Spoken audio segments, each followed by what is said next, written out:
네, 저희 여기 마을은요, 마을 스테이라고 마을 호텔이라는 개념을 담았고요. 마을 전체가 하나가 리조트고 뭐 호텔인 그런 개념인 거죠.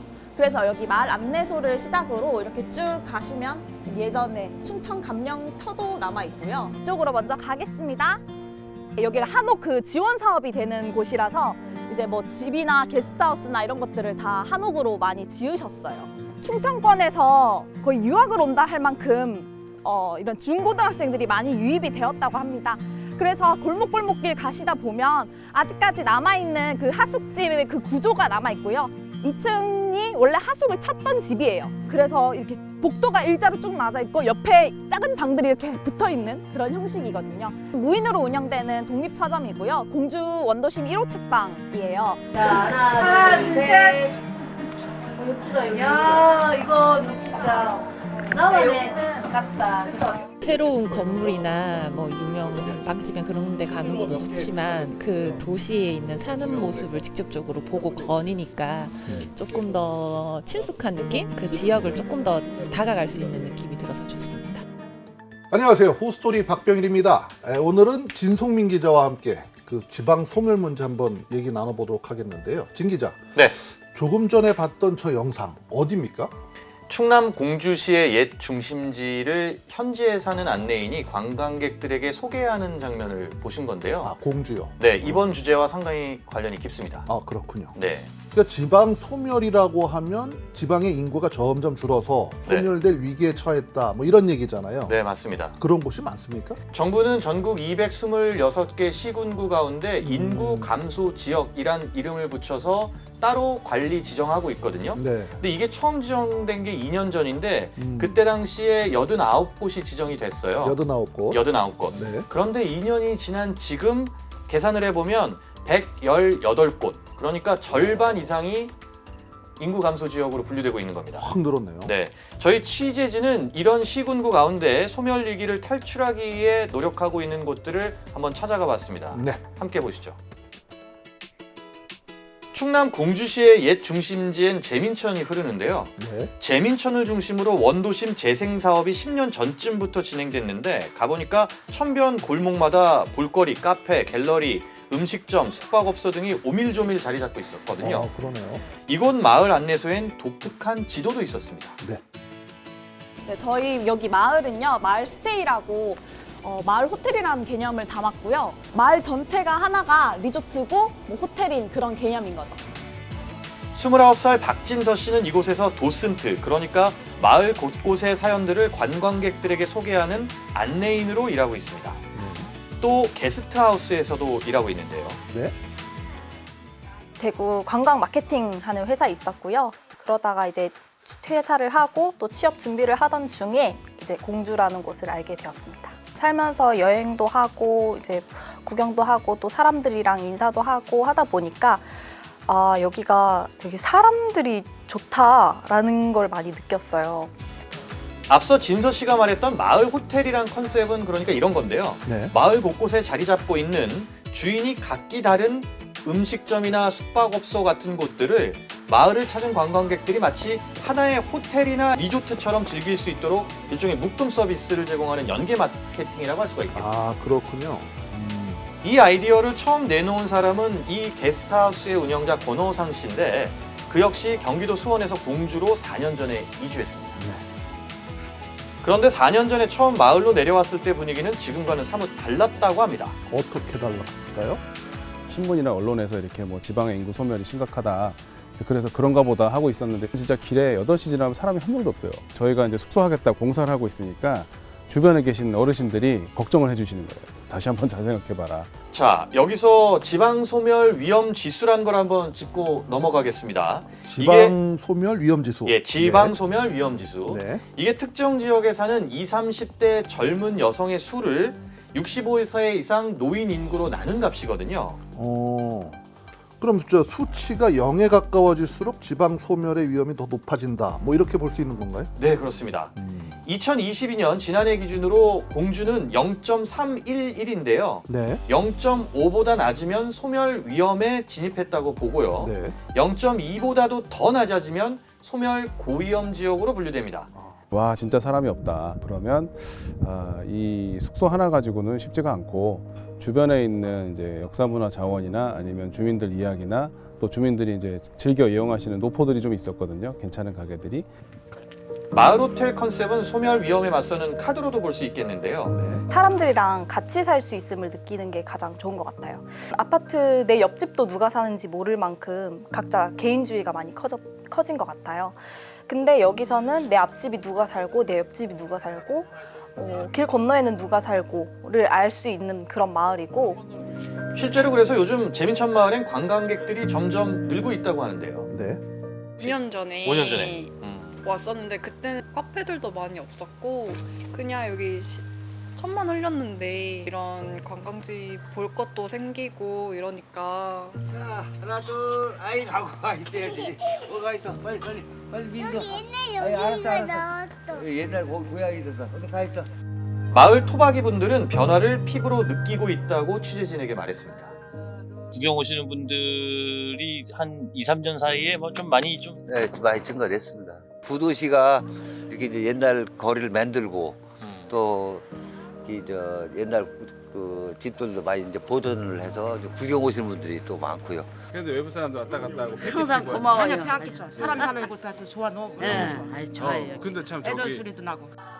관광객들이 조금씩 늘어나니 관련 일자리도 생기고 이곳으로 이주하는 젊은 층도 해마다 10팀 정도는 된다고 합니다. 10팀 정도. 네. 공주가 좋아서 찾아오는 청년들이 조금씩 생기고 있고요. 지역에 있는 다양한 일들에 참여하고 활동하면서 그런 것들이 지금 이 지역에 좀 활력을 만들어내는 게 아닌가. 어떻게 보면 이게 건물이나 길에 있는 간판을 뭐 이렇게 예쁘게 한다, 개선한다 해서 되는 일은 아닌 것 같고요. 제한된 환경 내에서 있는 자원들을 어떻게든 연결시켜서 노력들을 계속하고 있다 보면 아마도 저희 동네를 좋아하시는 분들이 좀 더 늘어나고 이주도 많이 해오시지 않을까.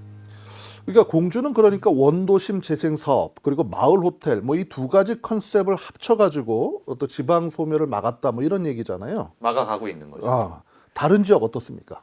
네, 이번에 저희가 가본 곳은 경남 남해인데요. 남해요. 이곳의 포인트는 교육입니다. 교육 한번 보시죠.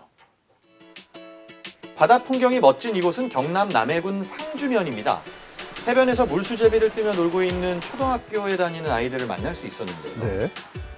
바다에서 수영하고 놀 때가 있거든요. 그때가 제일 재밌어요. 이 아이들 경상도 사투리를 쓰지 않습니다. 아 그래요?